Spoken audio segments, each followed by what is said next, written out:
The first thing you need to know about this video is that I will not be appearing in it. Or at least my face won't, because at the time of filming, I was battling a heinous eye infection. And while I record this, I am currently sick from some unknown, non-COVID, non-influenza virus, and I am in #no mood to be doing anything right now because I look and feel like a literal bog witch. That being said, I did actually manage to do some sewing in this state, namely making some necessary and nagging alterations to 3 of my corsets and stays. So if you are currently feeling physically or mentally not in tip-top shape and are looking for some motivation to do the thing, I hope this video will help you. But before we talk about that, let me go into why I'm altering the first of my 3 projects. I thought I would first start with my Regency stays because y'all haven't seen these yet. They are corded, they're based on a Laughing Moon pattern. The busk is a paint stir stick, which you can tell because it has a little divot here. So I have 2 problems with this one. When I made these, the straps were way too long. And at the time I'd already finished the binding. I had hand sewn the little eyelet hole and I did not want to cut it off and redo all of that binding. So I just folded it back and stitched it down. Oh, it's terrible. It's so bad. My other problem was when I wore these stays, they always were kind of bunchy around these 2 lines. And I thought it was just because, I don't know, the horizontal cording didn't provide enough support or something, until I realized there's supposed to be bones here. Like real bones, not cord. Like stiff metal boning. Why did I forget that? Why did I not notice that? I don't know. Anyway, I was very, very lucky because randomly in my stash, I just found 2 more 1/4 inch wide flat steel bones. But it's like they were made for it because they're the exact correct size. I don't know, maybe these were for this set of stays, I'm not sure, I have no idea. But I'm going to take off some of this binding, sew another channel, slip these in. Before starting these alterations, I was working on a much bigger gown project, but I knew I was feeling too stressed out to give my full attention to something that required so much of my mental energy. So I put it aside and took a break. But then I decided I needed to do something more productive than doom scrolling about MRSA, so I looked to the only thing I detest more than the UFO drawer, the dreaded alterations pile. Now you might be asking, if you already feel like Nick Fury after he got attacked by a flurkin, why are you choosing to work on something that gives you no joy whatsoever? Fair enough. But when you lose your creative motivation, it is usually linked to one of 2 experiences. A, you want to do the thing, but you physically or mentally can't do it, which is me right now. Or B, you can physically do the thing, but for whatever reason you just don't really feel like doing it, which I'll get to later.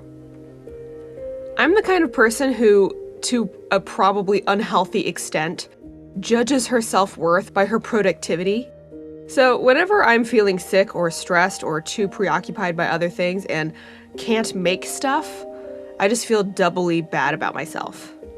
But I also know that if I'm in a state where I cannot devote the proper mental focus to a time and skill-intensive creative project, but I try to work on it anyway, I will undoubtedly make dumb mistakes, get super frustrated, and only make things worse.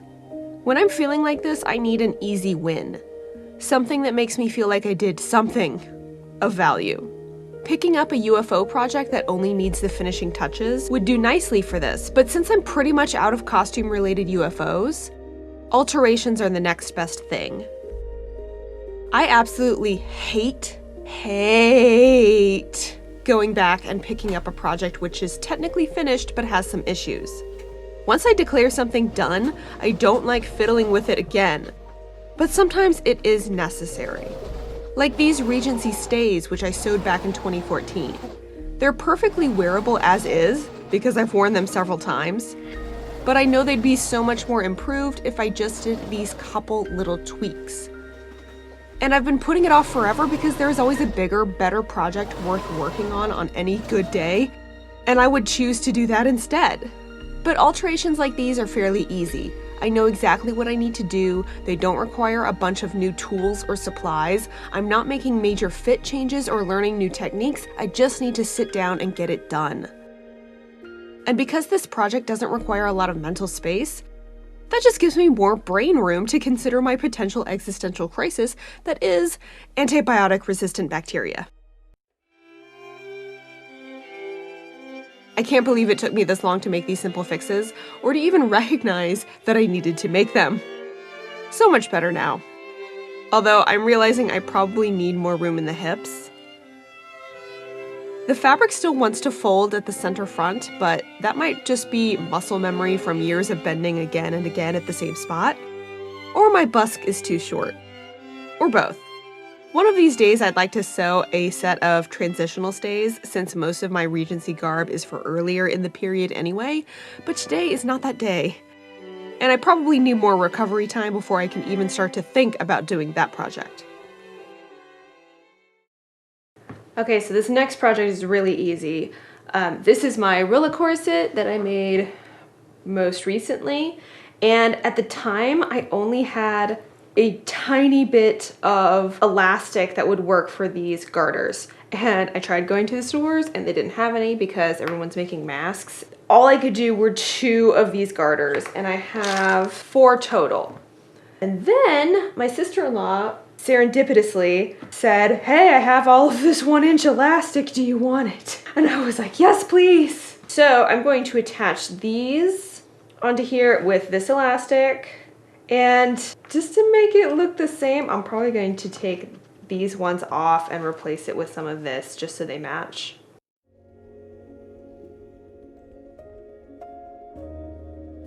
There are a lot of reasons why you might emotionally be wanting to sew, but for whatever reason you just can't right now. Maybe you don't have enough time between work and school and kids, or you're dealing with an injury or illness and can only work for short periods of time. Maybe you're just emotionally distracted by your Borg eye. In any case, if you can squeeze in enough time to fix a quick old nagging project, you can get a burst of productive satisfaction that can hopefully spur you on to your next project, while you try to convince yourself that this too will pass and you won't be in this state forever. Or, if your circumstances don't change, you can at least know that with practice you can adapt to your situation and still make time to be creative.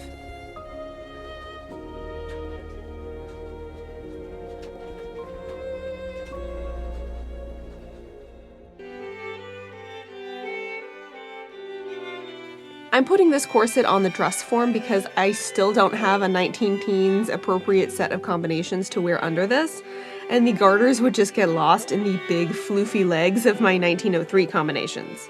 Yet another future project to put on the list. This is one of those things where it wouldn't have even needed to be fixed if it weren't for the extenuating circumstances. But hey, at least now it's done, and having 4 garters rather than 2 should be doubly helpful in keeping up my stockings.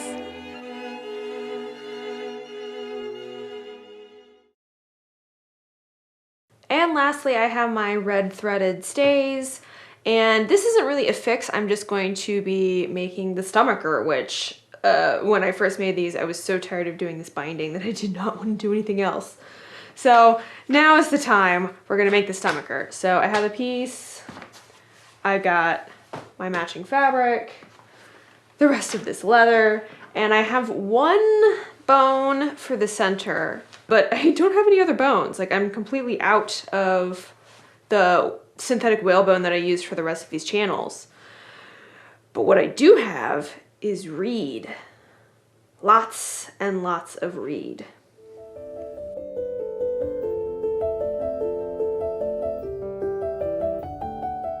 Since I have a kid, I have limited free time, so I try to use as much of it as I can for creative endeavors. But sometimes it's not that I want to do the thing but physically can't. Sometimes it's the other way around, and I'm just feeling down and unmotivated.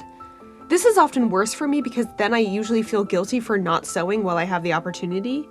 Like every time my kid takes a nap and I opt to do the dishes instead of sewing. Not being in the mood for sewing makes it so much harder to get started, and it seems like the longer I go without sewing, the harder it is to get back into it. In my own experience, though, I find I'm better off not trying to force myself to be creative, as it only leads to frustration and resentment. And doing creative things should be fun, right? Well, at least most of the time. I mean, fun doesn't necessarily mean easy, but you should at least get some kind of feeling of pride or general satisfaction out of a project. But pushing myself to do something when I really don't want to just zaps all that potential joy away. Better off to wait out my feelings of general malaise until inspiration strikes again, and then ride that new wave of motivation into the ground. Which actually, that's probably not super healthy either. Look, sometimes you get your sojo back by doing the thing. Sometimes you just have to be patient and know that it will return with time. Either way is okay. And I know it can be hard not to feel guilty about not being productive when you're feeling blah or even depressed. And I don't know if you're the kind of person who needs to hear this, but you have permission not to do the thing. Assuming whatever creative thing you're not doing isn't your job or some other obligation, it can wait. Sewing and most other creative outlets require both physical and mental energy, and if you are temporarily lacking in one or the other, it is okay to take a break, sometimes even a long break, and reconnect to your creativity later. And I trust that you know yourself well enough to decide when a period of time is a break and when it becomes something worse. But if you're thinking it's becoming something worse, know that you've got a vast online community of creative folks who've got your back to help you through. And if you don't have enough energy to create, I hope you have enough energy to reach out for support.